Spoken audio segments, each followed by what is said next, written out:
You are listening to the Lawyer Stories podcast with host Benny Gold. Lawyer Stories was founded in July 2017 on Instagram and is an expanding global network of lawyers and law students sharing their personal journeys to the noble profession of the practice of law. Join us on this podcast as we dig deeper into these stories and hear from lawyers and law students from around the world in all areas of the legal profession. Here at Lawyer Stories, we believe that every lawyer has a story. What's yours? Welcome to the Lawyer Stories podcast with Benny Gold, episode 50. We made it, episode 50. Pumped about that. And tonight we welcome in David Meyer, managing principal of Meyer Wilson, a national law firm David founded to represent fraud victims in their fight against deceptive brokers. How are you, sir? I'm great, buddy. It's great to be here. Congratulations on your 50th show. Oh, thank you so much. Glad to have you on it. So we haven't featured you yet on the feed. We're going to be doing that hopefully in the coming weeks as of the recording. It's June 22nd. But we do want to get a background on you. Like, you know, where were you from? And like, where'd you grow up? Sure. I grew up in West Virginia, actually. Grew up through high school and then went to college in Ohio. And but even when I was in Ohio for college, I was back in West Virginia. I was a whitewater rafting guide on the New River for a while. And then I was also a juggler on the Ocean City Boardwalk. So I spent my summers and springs juggling fire for some extra cash on the boardwalks. Maybe not your typical pre-law studies. And then a whitewater rafting guide. And then got out of college and ended up going to law school in Columbus, Ohio. My father was and actually just retired at the age of 89, just about a year ago. Was a plaintiff's trial lawyer for over 60 years in West Virginia, had a very successful practice, and he had his thing, and I wanted to do my own thing. So I stayed in Ohio for law school and took off from there. But had a great childhood and definitely watched my dad as I was growing up, spent the weekends at his office and going to trials and carrying his briefcase, and a lot of fun. Right. So you didn't go to you didn't go back to West Virginia where he was. You stayed in Ohio right after college and in law school. I did. Okay. Yeah, so when I was in law school, I always liked to work. So law school, it's a lot of reading and a lot of studying, and I wanted to get a little just kind of action of putting theory into practice. So you weren't supposed to, so don't tell anyone, but I did work my first semester, my first year of law school, and just a really eye-opening experience. It was a volume personal bankruptcy practice, and I remember sitting there. I mean, I was a first semester law student, and it was a Saturday, and I sat down with these folks that needed to consult with a lawyer about filing bankruptcy. And I remember sitting down. I mean, I remember this like it was yesterday. It was 25 years ago. And the prospective client said, you know, do I need to file Chapter 7 or Chapter 13? And I had no idea what anything was. So I got thrown in the fire, and then ultimately ended up working. I was fortunate to get a job in my second year of law school with a large personal injury law firm. So I got to see how the significant injury cases were handled, and how folks grew and managed their law firm and handled big cases. And I worked all through law school. Ended up switching to the night program so I could work pretty much full time. Wow, that's amazing. What was your motivation to work so much? Like during law school, was it you needed the cash, or was it you just wanted the experience? I was just fascinated by the practice of law and the business of law. And the firm was, I mean, this was pre-tort reform, and this was it was a long time ago. And the plaintiff's business was just an unbelievable business. And these lawyers were proactive in their marketing, and they handled cases properly, and they were well staffed, and they worked up cases properly. They had a beautiful office. I mean, it was just, there was like 6 law clerks, so we got to hang out together. We had fun together. We got to learn together. It was just it was a great experience, and I enjoyed that. I mean, I had a lot of fun in law school, but I really liked working, and it really set a great foundation for me. That's amazing. Like, I feel like anybody who's doing like you're juggling fire, and you said you put yourself right in the fire, but no, you're juggling fire, and you're doing the whitewater rafting. I mean, you got to be kind of a hustler to with those kind of, I think they're kind of stressful jobs to really want to just continue working and to get right in there and go right at it. So I think that's I say in my book that I think juggling fire and it was whitewater rafting guide were great practices for being a trial lawyer. Yeah. I mean, how do you even get into that? So growing up, in West Virginia, where I grew up about 2 hours from some of the best whitewater in the country, the New River Gorge in Fayetteville, West Virginia. And my sister, who was a few years older, she was a guide. So I kind of just followed her footsteps. And in the winter, so people think, you raft in the summer, right? Well, in order to raft in the summer, you've got to learn in the winter. So I was a guide in the winter while it was snowing, training in, wetsuits, and it was pretty wild. But so I drove 3 hours each way every weekend in the winter, during my sophomore year in college, to train. And then in the summer, we got to hang out. It was beautiful weather, gorgeous part of the country, and great people, and met a lot of fun people. And I didn't make a lot of money because they make you, at least back then, they made you buy your own stuff. So right. it wasn't the most profitable job. Yeah. But it was a lot of fun. That's amazing. Wow. Okay. So what was the moment? I asked this to almost all my guests, if it flows that way. What was your moment where I know you said your father just retired. He was an attorney, had his own practice in West Virginia, but was there a moment in your life where you said to yourself, that's it, I'm going to be a lawyer? Or did you just always know from when he was, when you were a little kid? It really wasn't that romantic of a situation, to be honest with you. I had a great time in college. I was rafting. I loved it. And I was a business major, nothing crazy really. And, as the school got closer to the end, I realized I had to do something. And I never was dying to go to law school. I didn't have anything against it. I didn't know. It's not something that I knew at 10 years old. I want to be a trial lawyer or any lawyer. But when I was interviewing, I just didn't really find anything that I was interested in or really passionate about. And, I saw, lawyers that I grew up with or grew up around, right. And they were fulfilled and they were successful. And it was a rewarding career in a lot of different ways. And I was fortunate that my parents paid for my college and my law school. So I had that very lucky opportunity. Yep. So I went to law school because it seemed like a reasonable thing to do for someone in my situation. But I wish I could say that I was just, since a little kid, I wanted to do it. But as soon as I got to law school and as soon as I started working in that trial firm, I realized that this is definitely what I was made to do. I didn't want to be a defense lawyer. It just wasn't my makeup. There's nothing wrong with that. There's a lot of great defense lawyers and a lot of lawyers that do great work and doing all kinds of different areas of law. But I knew I wanted to be a plaintiff's lawyer. But I was also drawn to something different than an injury lawyer because it was super competitive. And I really wanted to find a way that I liked the contingency fee nature of a plaintiff's firm, being paid for results and not just effort. I liked having my interests aligned with my clients, and at least the way I felt about it.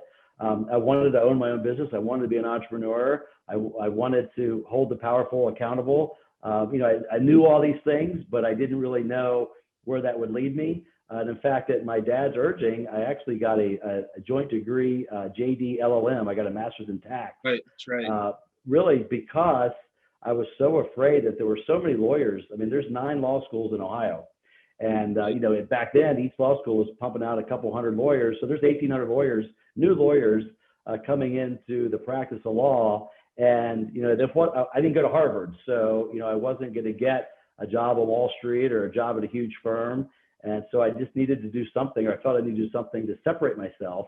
It's not like I woke up dying to be a tax lawyer, but I just wanted something to separate myself. And this was my dad's advice, just to set yourself out. And it worked out marvelously because my employer where I was clerking referred me to his friend to hire me for my first job. And I was hired as a tax lawyer.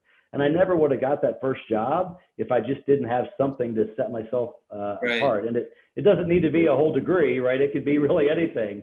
Hell, just being a whitewater rafting guide was something, just you pointed out. It's just an interesting thing to talk about, right? And it was an interesting experience to have that's just different, and I've got a son who's a freshman in college, and we talk about things, about just doing things that are a little bit off the beaten path. A lot of people just kind of get into a rhythm of following what's in front of them and not really turning to look what might be on the other side. So just getting off the beaten path a little bit. But that tax degree got me a job at a small firm being a tax lawyer. And then quickly, I discovered a different path, but it was that got me the opportunities that I don't think I would have otherwise had. Yeah. So that was actually my next question about, I know you talked about having an opportunity after first year, second year. Well, and so tell us a little bit about, I know it's a kind of a tax job. I was going to ask you about your first job out of law school, and then how long you were there, and then when you made the transition to your next job. Sure. And then like sort of into when you founded your firm, Meyer Wilson. Sure. So I was working at a very small firm, and I was a tax lawyer. It was a business firm, and I was just doing tax work, representing people before the IRS.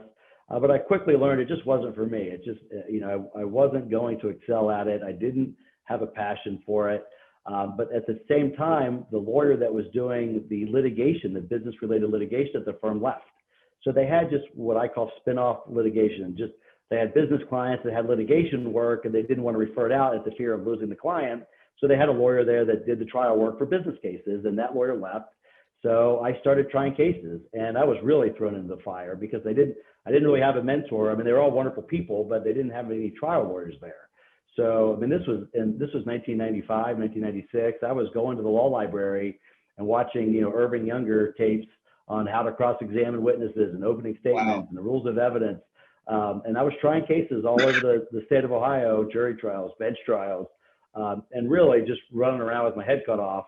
But one of the problems now about being a litigator is, as a young lawyer, there's just not a lot of opportunity to try cases because so many cases settle. Right. So I felt really fortunate. It was brutal at the time. I mean, I was a nervous wreck. I wasn't sleeping.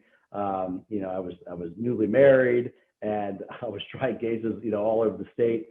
But I got to meet a lot of great people. I got to have a jury trial experience.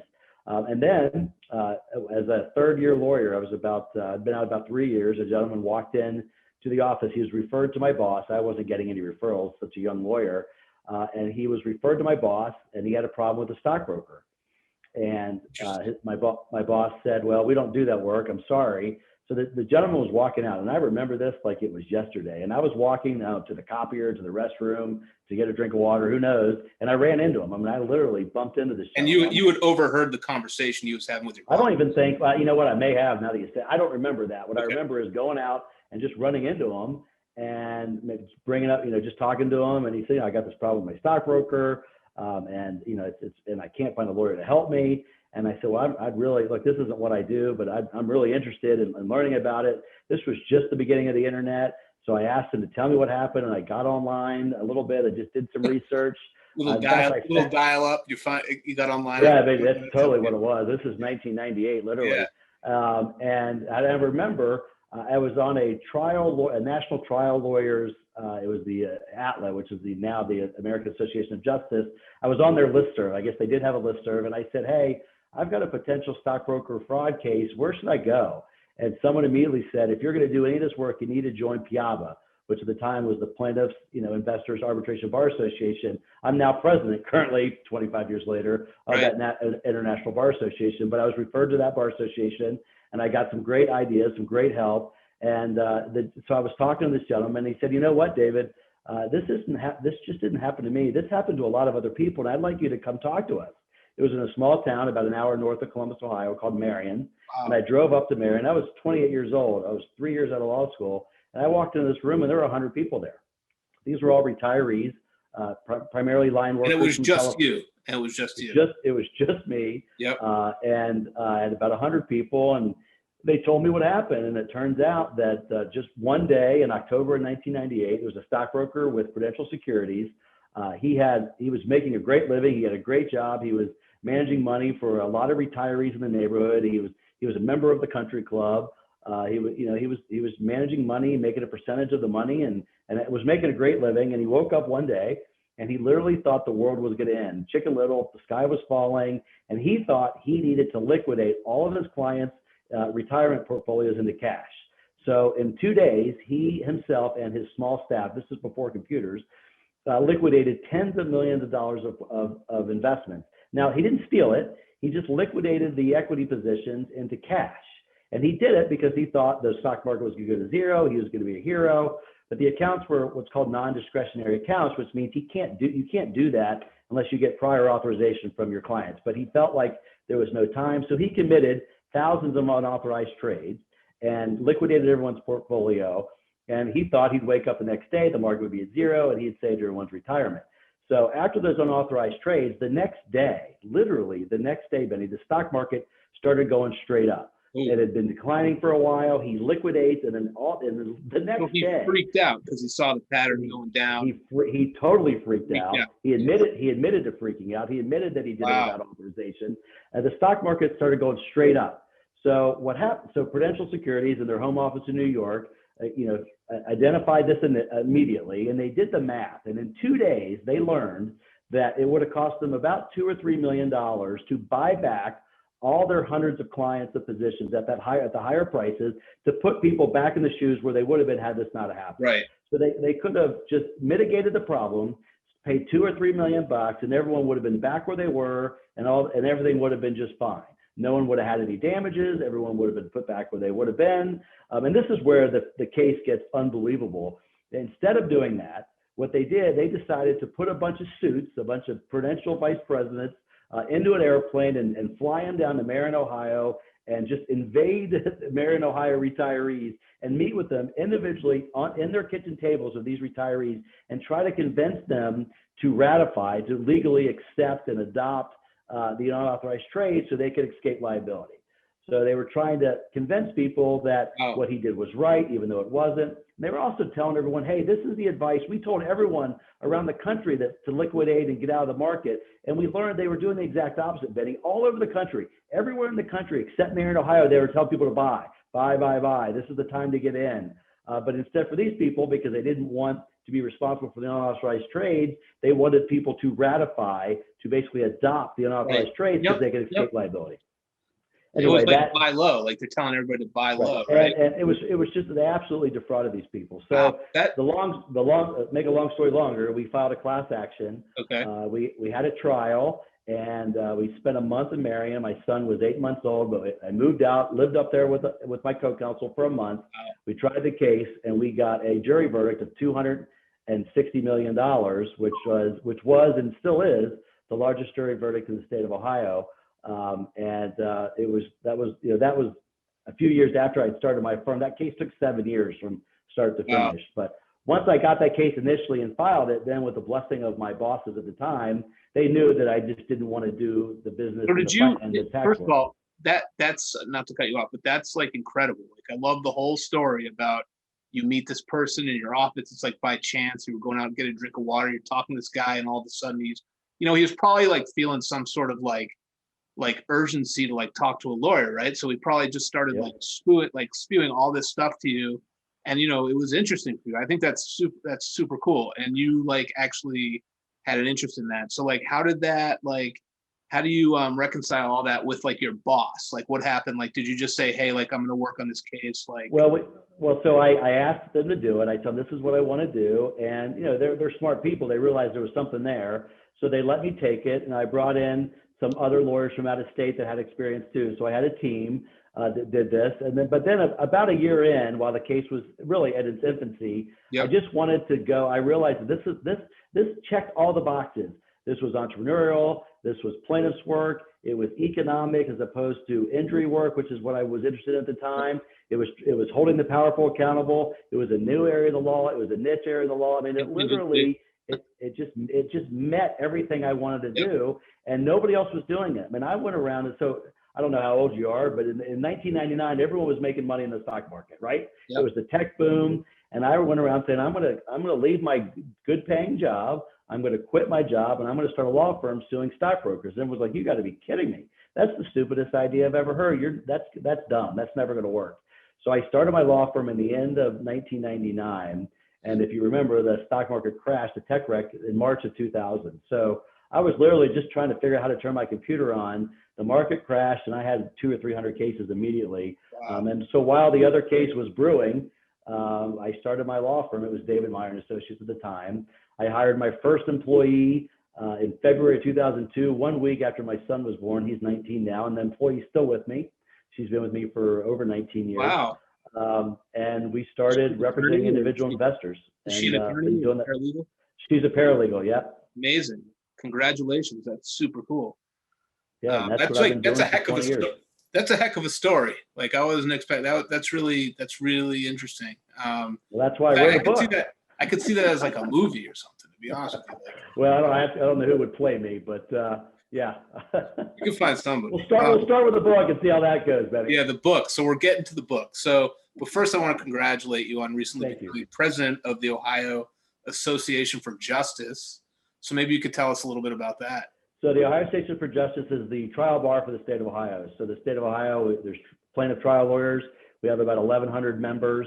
And they're plaintiff lawyers in the state of Ohio. I've been a member for a long time, and I've been fortunate enough to ask to lead the organization. So I'm currently president of the Ohio Trial Lawyers, which is called Ohio Association for Justice.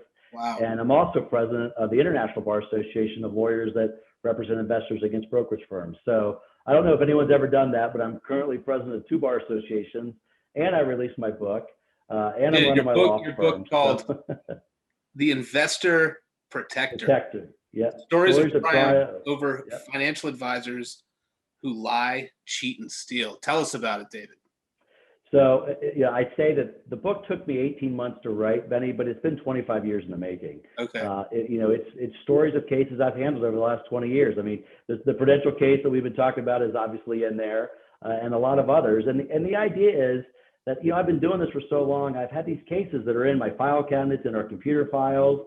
And, we continue to get calls. All the calls we get 15 or 20 calls a week from folks who have suffered devastating losses as a result of the misconduct of their advisor. And I realized that, look, it's very rewarding to be hired after this devastating loss has occurred, to fight for them and recover their losses. I mean, it's a wonderful profession. It's a wonderful job, and I'm blessed to have the opportunity to do it. But what if I also had the opportunity, in addition to recovering the losses, what if I could prevent them, right? What if I could use the stories that have already happened? I mean, they're in my files or in my computer system, and make a book about it, and then use it to help prevent people, so less people would ever need to hire a lawyer like me. And so people don't want to be told what to do. I mean, reference books are boring, how-to book. I mean, so this is an idea that it's full of stories, 20 or 30 of my cases. And the idea is, hopefully the stories are interesting, like the Prudential case. And then people will read the story and like, you know what? I learned a lesson. Now I know something to look out for, because no one thinks that they're going to be a victim of investment fraud. Everyone thinks it's going to happen to someone else.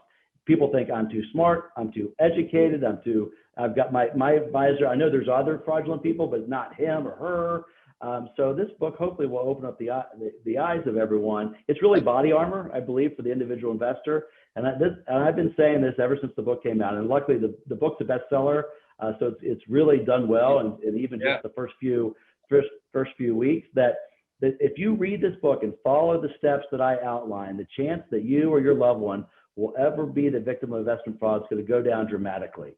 And let me tell you a story. Just this happened even before the book was released.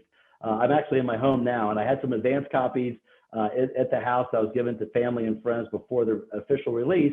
And a neighbor came over and saw the book and asked if they could read it. And I said, sure, absolutely. So they take the book.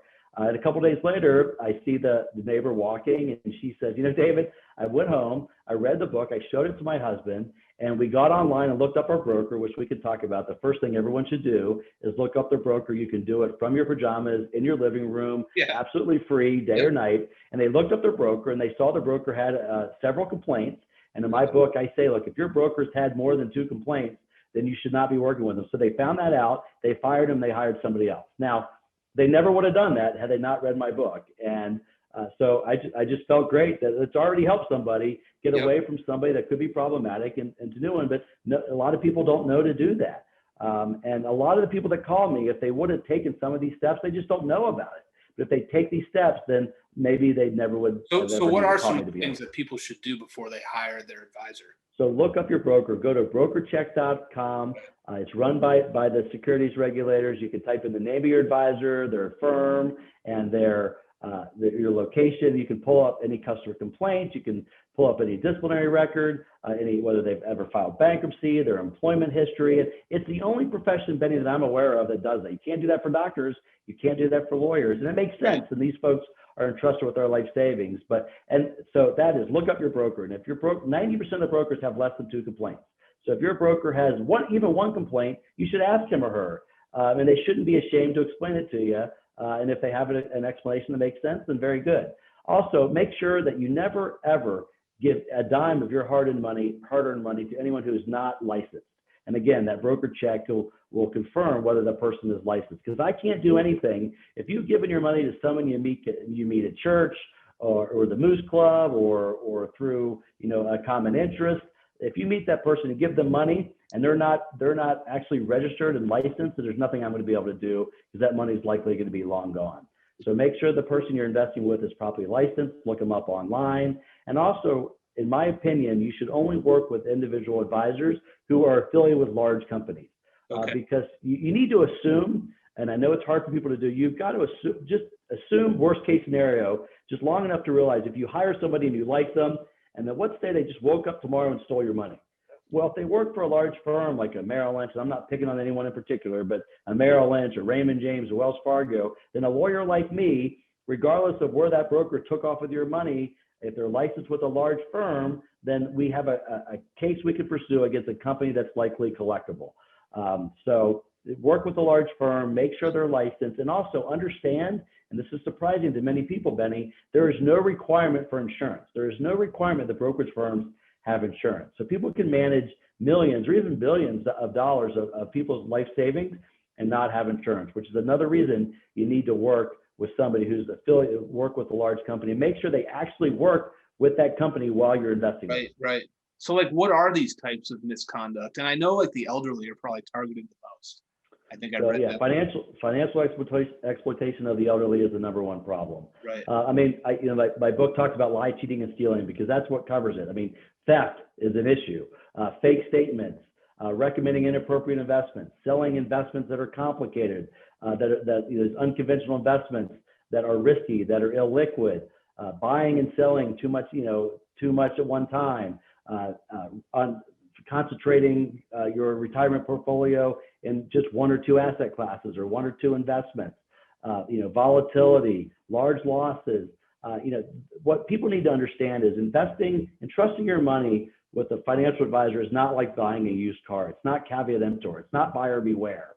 Advisors have an obligation, all of them do, to recommend and implement a portfolio for you that is reasonable and appropriate given your age, your investment experience, your risk tolerance. So it's true that you can't just sue somebody if you lose money, but if you suffer significant losses, particularly if you're in retirement or close to retirement, if you suffer significant losses as a result of misconduct, being that the investment was inappropriate for you, it wasn't explained to you, you didn't have the ability to tolerate the risk. These are situations where it's worth it to spend the time to find a lawyer who has experience in this that can review your case to determine if you have a claim. So what do you think the warning signs are that some of these brokers and investors give off? Like, the first thing is, first of all, I would never buy an annuity. Annuities are probably the largest volume of my calls. There's all kinds of types of annuities, and not all annuities are bad, but they're inappropriate, in my opinion, for 95% of the public. The annuities are popular because they pay large commissions to the broker. 20, 30, 40% of the premium goes to the broker. And that's a lot different than when they sell mutual funds or exchange traded funds or bond funds or Vanguard funds. So the commissions are dramatically higher, and that's motivating, for a lot of people. And it's hard for a lot of people, a lot of advisors that, have a tendency to do the wrong thing are going to sell you expensive products. I always say annuities are never bought, they're only sold. So if you're ever going to be sold an annuity, here's my advice. If your advisor says, look, I know you read David Meyer's book, I know he says annuities are bad, but you remember he says annuities are right for 3% or 5%, you're one of those 3%. What I would do, or what I would want my loved one to do is say, okay, you know what, thank you, I'm going to get a second opinion. I'm going to go to somebody, I'll pay him by the hour, what I'll pay him for a day, whatever it is, but before I spend $100,000, $200,000, or whatever it is on this annuity that's going to pay a $20,000 or $30,000 or $40,000 commission, I'm going to pay someone by the hour, an independent financial advisor, a fiduciary, to give you the advice. And if that person independently says, you know what, and this is right, then you do it. And that's just one example. These alternative investments, these real estate investment trusts, these complicated investments, the broker doesn't understand them, the investor doesn't understand them. Nobody needs this garbage. This stuff is only sold for commission. So I'd stay away from anything unconventional, non-traditional, stay away from annuities, just stick with just a good mix of equities and bonds, whether that's mutual funds or exchange traded funds. That's what all of us really need. All this other stuff is really just nonsense unless you're unbelievably sophisticated and wealthy, and which would require some more sophisticated investment tools. But most of us don't need any of that. Also, red flags, a lot of trading in your account. If you're getting a lot of confirmations via email or in the mail, no one needs to be wildly trading in anyone's portfolio these days. If you see large fluctuations, and this is something that surprises people. Of course, you might say, well, yeah, if you suffer significant losses, you might want to reach out and ask some questions or talk to a lawyer. That's true. But also, I believe if you have a tremendous gain, then to me that's worrisome, because if you're close to retirement or in retirement or building for retirement and you see massive fluctuations, even upwards, well, what comes up often comes down, right? So I would be worried if I saw significant increase, just to get your head around it and say, really, what is going on here? Because this volatility is worrisome. So why do you think people are like not really likely to report some of these offenders? What's the reason for that? So yeah, I don't know if you've read my book, but that's exactly. I'm waiting for an autographed copy. I'm happy to do it. So well, it's interesting that you say that just independently, because that's the biggest problem. And here's the analogy I use, and bear with me because I think this is important.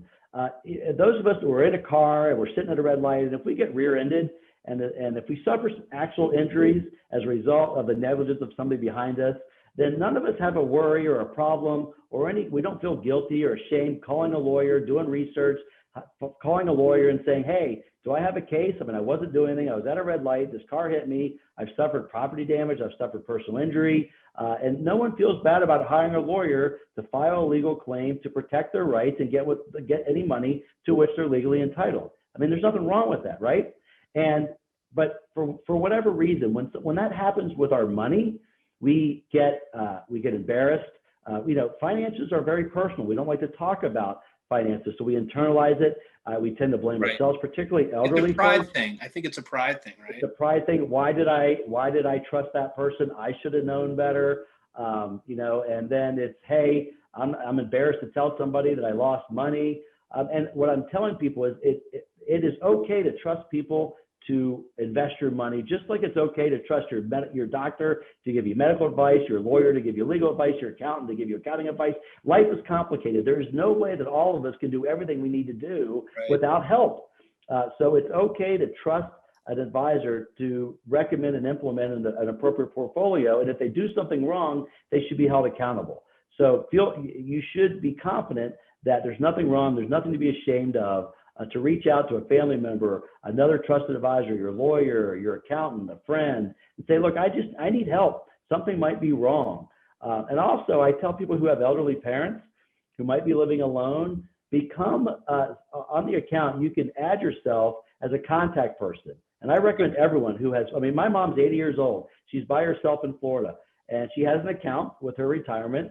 And I'm on there as an additional contact. I don't have trading authority. I can't invest the money. I can't take any money out, but I get copies of the statement, so I can see them. So I can actually see the statement. I get a copy via email.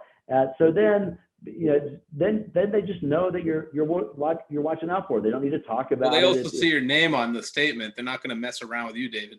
Well, you would think that's true, right? And right. So there's that also, but I think everyone should do that for their elderly parents or aunts and uncles. And if you don't have anybody, then whether it's a neighbor. I mean, I had a case. Actually, this person was 2 miles from me, or less than that.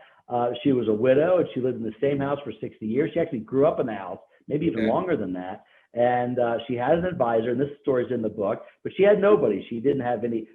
She had a son who she wasn't close with. Her husband was dead. Her husband handled all the finances with the advisor. When he died, the advisor took over the account, and she was lonely. She was by herself. So the advisor started coming over and mowing the lawn and maybe buying groceries and helping her clean up the house. Well, then he started, helping her pay her bills. So have her sign a few blank checks, and then she would sign a few blank checks, and he would write out the cash. And so she would have never have known. She had, I don't know, $500,000 or $600,000. So there were $200,000 gone, but she was living on $2,000 a month or whatever it was from the account, and she never would have known. But a concerned neighbor, was at her house and noticed something was weird about some checks, and then called me. And then I went over there and I knew instantly what had happened. But without that good Samaritan neighbor across the street, then that case never would have seen the light of day. And that's happening all over the country. Wow. So writing the book, talking to you, bringing this up awareness is how these things come to light. Yeah, I think it's so important, such an important issue, especially like you say, the elderly. I work in a place where there's my full-time job where there are a lot of elderly people, but it's a different situation for everybody. But I think it's very important. It's very important. So well, it's really just a perfect storm of elderly. There's maybe suffering some cognitive decline. They live alone. They're more trusting of others.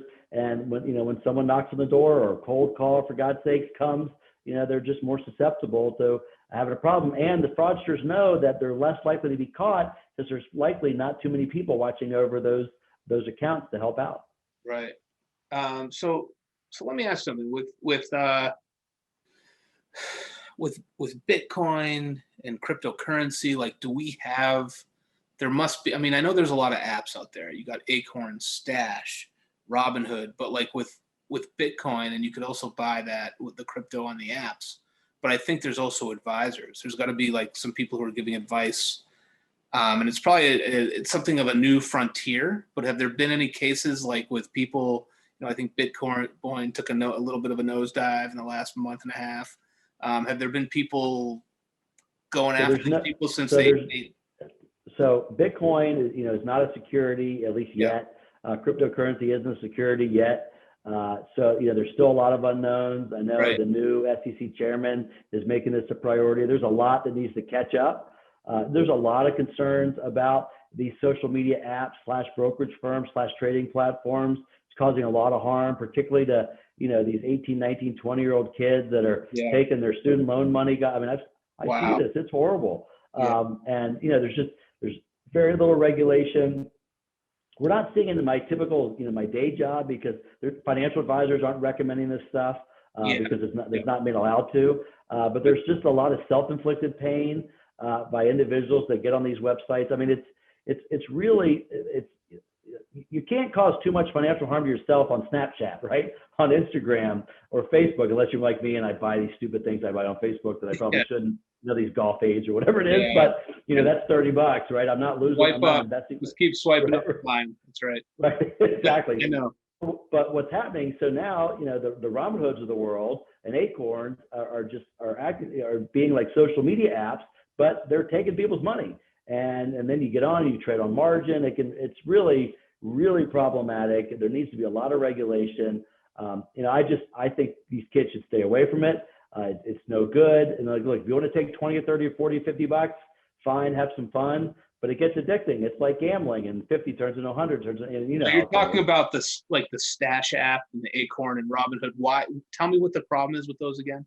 Well, the problem is it is enticing. It's like intoxicating. It's gambling, really. It's gambling, and they make it like it's fun and young. It's like a video game. But in video games, you're shooting fake bullets with fake guns, and it's all fun and games. Well, on these apps, it's your money or your parents' money or whatever it is, and it's just a nightmare mix of some real. And you saw the brutal story of a young kid who killed himself because he lost a lot of money and he thought it was much worse. It turns out it was a misquoted number. I mean, that's the kind of situations we're having until we can, increase the regulation. Because right now, anybody can go online and open up an account and really self-directed. You can do whatever you want, right? Because you don't have an advisor there. You're not paying somebody who's recommending it. You're doing it yourself. Yep. And there's just not the limited protections when you're out there doing it yourself. I mean, if I'm 50 years old and I want to take $100,000, if that's all I have, I want to go to Fidelity and I want to risk it on the craziest thing, there's really nothing stopping me. And you've got young kids doing that don't have life experiences and don't understand the risks associated with it. It's. Do you think it might be a good way for them to learn how to learn the investments and get in on it a little bit, rather than? Well, as long as you just don't, you start borrowing money and trading on margin and using your student loan money. I mean, that's what's happening. I mean, you want to take $100 and, but what I did when I was young, they had fake stock. It was all fake money, right? You open up a fake account. Game. Right. Right, it was a stock market game. So I could buy IBM and buy Coca-Cola. It was all funny. And it wasn't real money. That's the way you learn, right? When it's real money, if it's like $50, $100, it's fine. But I've just seen it. It gets worse. And I've seen it just in my neighborhood with my friends' kids. Student loan money, like I said, and trying to short sell it and make a quick buck and like that sort of thing. It's just incredibly risky. It can really magnify and it can be intoxicating. It can be addictive. Yep. It can really be like a drug, and it's really hard to regulate when it's just in your face all the time with notifications and all these games, and kids can't distinguish between video games, social media, and brokerage accounts. Yeah, that's a problem when it all goes the same. That's interesting, especially if you start with that sort of young. I'll take that. So one more question. So like when you have a fraud case, a potential fraud case, like what would be the legal theory that you'd sue somebody under? Let's take a step back and make sure everyone understands, because most people don't know this. When you open up a brokerage account, you sign new account documents, and on the back of page 4 in small print that you don't read, there's a mandatory arbitration provision in all brokerage accounts. It's been that way since the 80s. And that means that when you open up your brokerage account, in order for you to use that account, you give up your right to go to a jury trial. You give up your right. It's your 7th Amendment right of the Constitution. You give up your right to a jury trial, and you agree that if you ever have any dispute with your broker, you go to mandatory arbitration. And so I'm a securities arbitration lawyer. These cases are handled in arbitration. It's different than court, which is why you don't go to a personal injury lawyer or a business litigator. You got to go to a securities arbitration lawyer, because there's a whole different book of rules. It's a whole different forum, a whole different venue. So the cases are handled completely different. But the theory is it's negligence, it's fiduciary duty, it could be fraud. Those are the basic, for a typical recommendation that's inappropriate for somebody given their investment objectives and their risk tolerance. It's negligence, it's breach of the standard of care is what we say as lawyers, of course. It's fiduciary duty, and oftentimes where they have the obligation to act in your best interest. So that those are the basic frameworks of the claims. Got it. Wow, that's a lot of information, David. So is there anything else that we left out that you'd like to talk about? I think we covered it. I mean, the book talks about steps you can do on the front end to hopefully minimize your chance of ever becoming a victim of investment fraud. And I encourage everyone, to talk to your family, your friends, your loved ones, your clients, whoever it may be. Take a couple steps on the front end, and then the stories are hopefully interesting. And then hopefully a lesson will be learned. And then the book talks about, the process of, if you need a lawyer, to how to vet a lawyer, and then talks about the actual arbitration process. But I think this book is body armor. My idea through this book is to prevent the fraud, so less people will ever need a lawyer like me. Wow, David Meyer, the investor protector, stories of triumph over financial advisors who lie, cheat, and steal. Thanks for being here. Great, Benny. Thanks for having me. I appreciate it. That was a lot of fun. Yeah, great. How can everybody get in touch with you? So our website is, of course, everybody can get in touch with David through me, but why don't you tell them? Sure. Our website is investorclaims.com, investorclaims.com. We have videos and articles, so there's a tremendous amount of resources available on our website, and people can contact me. Again, my name is David Meyer. I'm the managing principal of Meyer Wilson, and we have several offices throughout the country, but we represent investors nationwide because these cases are done through arbitration, but investorclaims.com is our website. Terrific. Thank you so much for being here with us. And you got it. Everybody else, wherever you are in the world today, enjoy yourselves. Cheers.